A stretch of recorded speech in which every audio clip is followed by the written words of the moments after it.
Cotton candy machines are a great way to add that extra flair to your party. But how do you even use it? Today we'll learn how to use the cotton candy machine. First, review the machine warnings and caution stickers. It's especially important that you do not touch the spinning head as it moves quickly and gets very hot. Once you're ready to go, pour some floss sugar into the spinning head.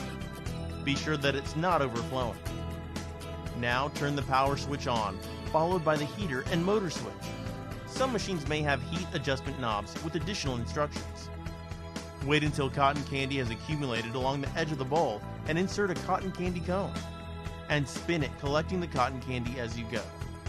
If you need to add more sugar, carefully pour more into the spinning head. And wait for the cotton candy to accumulate once again.